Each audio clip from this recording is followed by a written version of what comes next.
안녕하세요. 공인중개TV 송교수입니다. 오늘은 노노 속의 리더십 10번째 시간으로 인재 확보가 조직의 승패를 좌우한다는 주제로 말씀을 드리도록 하겠습니다. 유교에서 인재의 중심은 어떠한 신분이나 혈통이 아니라 덕을 앞세웠다, 그렇게 이야기를 하고 있습니다. 즉 능력과 재능보다는 먼저 진리를 몸소 실천하는 덕을 지닌 존재여야 한다, 그렇게 말씀을 하고 있죠.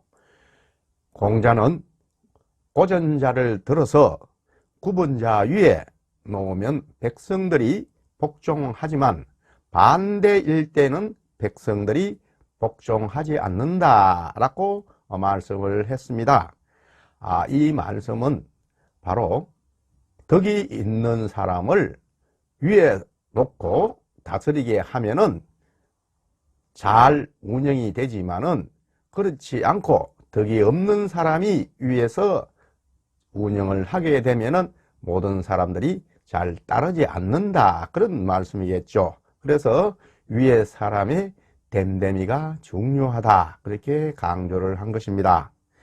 세상이 아무리 혼란하고 힘들어도 인간 사회에 있어서는 무엇보다도 사람에 대한 믿음이 앞서야 되는 것입니다. 특히 덕이 사람을 바꿀 수 있다는 점에서 어진 사람을 높이고 또 인재를 기르면 그를 덕용함으로써 세상을 바꿀 수 있다는 유교의 사람에 대한 믿음이 인의 실현이라고 말씀을 드릴 수가 있겠습니다. 이제 논어에 나오는 말씀 중에서 몇 구절을 전달을 하도록 하겠습니다. 논어 자료편에 나오는 말씀입니다. 중궁위 계시제 문정하니, 이렇게 이야기를 했습니다. 즉 중궁, 공자 제자 중에서 여몽이라는 사람을 일컬었는데요. 이분은 평소에 덕행이 아주 뛰어난 사람으로 알려진 사람입니다. 그래서 이 중궁이 계시, 즉 당시 노나라의 권력가, 즉 대부 중에 한 사람인 계시 집안의 가신이 되어서 정치에 대해서, 문정 정치에 대해서 공자에게 물었습니다. 그러니까 자왈 선유사하고 과소사하면 그 현재하리, 이렇게 말씀을 하십니다. 즉 선유사, 우선 웬만한 일은 담당 관리에게 맡기고, 또 사소사, 즉 조그마한 허물, 즉 이러한 것들은 용서를 해줘야 된다는 이야기죠. 우리가 사소한 것은 그렇게 드러내지 말고 용서를 해주고, 그 다음에 그 현재 인재를 즉 등용해야 된다. 즉 현명한 인재를 등용을 하면 된다, 그렇게 말씀을 합니다. 또 이 제자가 묻기를 언지 현재 이거지, 이 말은 현명한 인재를 어떻게 알아보고 등용합니까? 라고 물으니 공자가 대답하기를 거의 소지면 이소부지라도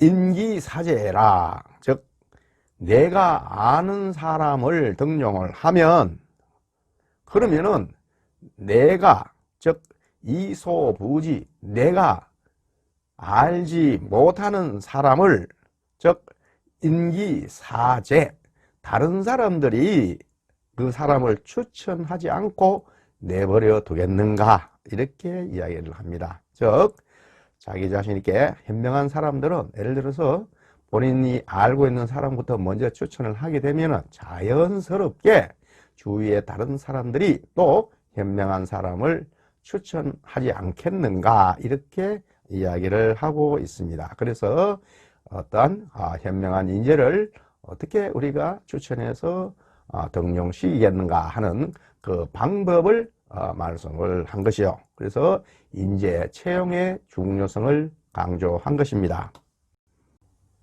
그래서 우리가 여기서 일반적으로 우리가 채용하는 기준을 이렇게 한번 알아보면은 사람은 누구나 타고난 성격이나 능력이 다 다르며 또 자신이 매우 중요하다고 생각하기 때문에 각자의 그 맞는 능력에 따라 일을 맡겨야 된다. 그렇게 우리가 알고 있죠. 예를 들어서 덕이 있는 사람은 돈을 탐하지 않으므로 물질로 유혹해서는 안 되고 재무관리를 맡기면 좋다. 즉 돈을 관리하는 일에 맡기면 좋다. 그렇게 이야기를 합니다. 두 번째로 용감한 사람은 곤경을 두려워하지 않으므로 위험한 상황으로 강압하지 말고 긴급한 일을 처리하도록 하면 좋다. 그런 이야기예요. 즉 어떤 의미에서 판단력이 빨라서 그리고 겁이 없으므로 어떤 일을 즉각 시행할 수 있는 사람이다. 그렇게 이야기를 하죠. 그리고 세 번째로 슬기로운 사람은 예의 범절을 잘 지킴으로 사리에 밝고 그래서 그런 사람에 대해서는 기만해서는 안 되고 중요한 일을 맡기면 좋다. 그렇게 이야기를 하고 있죠. 그래서 이러한 우리가 슬기로운 사람에게는 항상 솔직하게 이야기하면서 중요한 일을 맡기는 것이 좋다. 그런 말씀이 되겠습니다. 네 번째로 이제 어리석은 사람들에게는 이런 사람들은 다른 사람의 말에 쉽게 속아 넘어가므로 어떠한 협상이나 판단을 요하는 일을 하게 해서는 곤란하다. 그렇게 이야기를 합니다.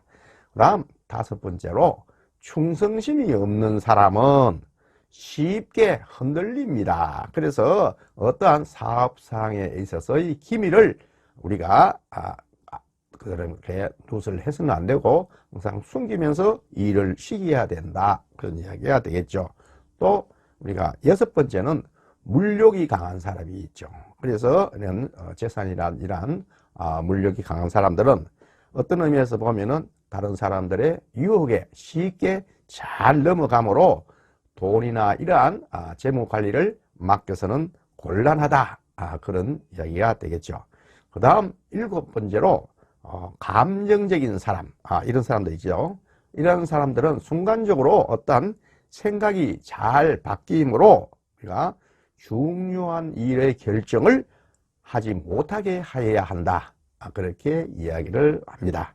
마지막으로 예를 들어서 논리적이지 않고 정리를 잘 못하는 사람은 아주 일을 복잡하게 만들므로 장기적이고 치밀하게 처리하는 일에 투입하지는 말아야 한다. 그렇게 이야기들을 하고 있습니다.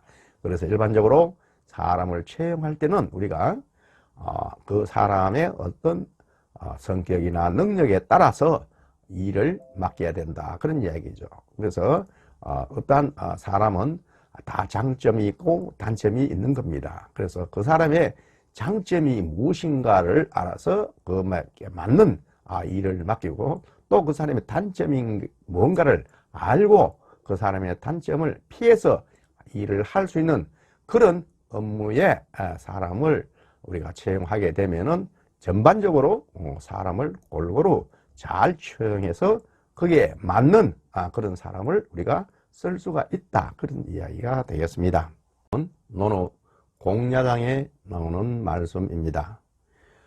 공자가 말씀하기를 시오 어인야 청기은행 신기행이요 거모 어인야 청기은이 관기행이라 이렇게 말씀을 했습니다. 여기서 시오 어인야 즉 예전에 내가 사람을 판단할 때는 청기은행 신기행이라 즉 그 사람의 어떤 말을 듣고 그 사람의 행동을 믿었다. 그런데 거모 어인야 이제는 내가 그 사람의 말을 듣고도 청기은이 관기행이라 즉 그 사람의 어떤 행동을 살피게 되었다. 즉 그 사람의 말을 듣고도 이제 믿지 않고 그 사람의 행동을 관찰하게 되었다. 그런 이야기가 되겠죠. 왜 그러냐 하면은 어여 계시. 이 공자 제자 중에 이제 제여라는 제자가 있었습니다. 이게 이제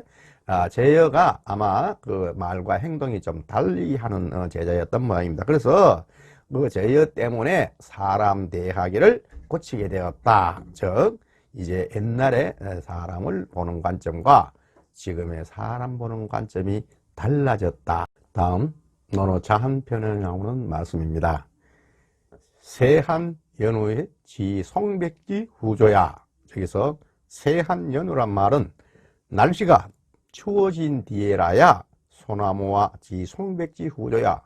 즉 소나무와 잣나무가 푸르름을 유지한 채로, 즉 절개를 지킨 채로 있는 것을 알게 되었다. 그런 이야기죠. 즉 우리가 인간관계에서 우리가 평소에 그 사람이 예를 들어서 권력이 있거나 또 돈이 있거나 명예가 있거나 할 때는 그 사람 주위에 많은 사람이 모이지만은 그 사람이 이제 그런 것들이 다 떨어지고 나면은 그 사람 주위에 많은 사람들이 떨어져 나가는 거죠. 그때야말로 진실된 그 사람에 대한, 또 지금까지 가까이 했던 사람들에 대한 그 본심을 우리가 파악하게 되는 겁니다. 그래서 우리가 여기서 유명한 말이죠. 세한연우의 지송백지 후조야란 말은 바로 우리가 살아가면서 진정한 이러한 절개를 가진 뜻을 가진 사람을 참 만나기가 쉽지 않습니다.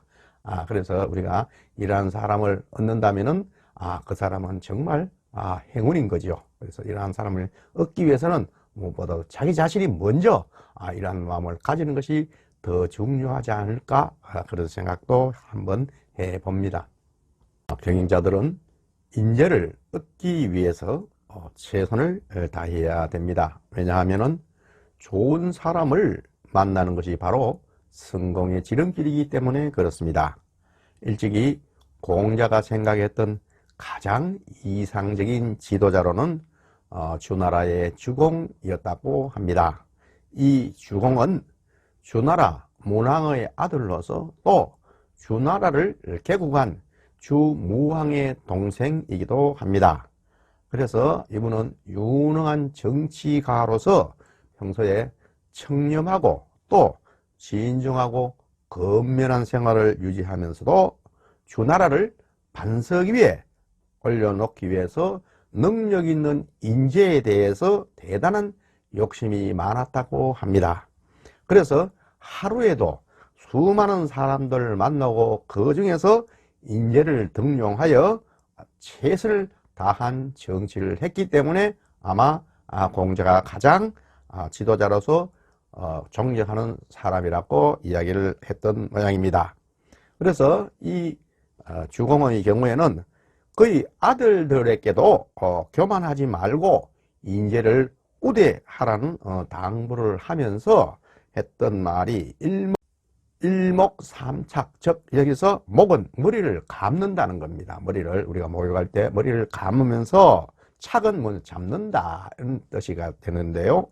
한 번 머리를 감을 동안이라도 인재가 왔다는 소식이 있다면 감던 머리를 움켜쥐고 물 묻은 채로 뛰어나가서 3번이나 만났다, 이렇게 해서 아마 일목삼착이라는 그러한 용어가 생긴 걸로 알고 있습니다.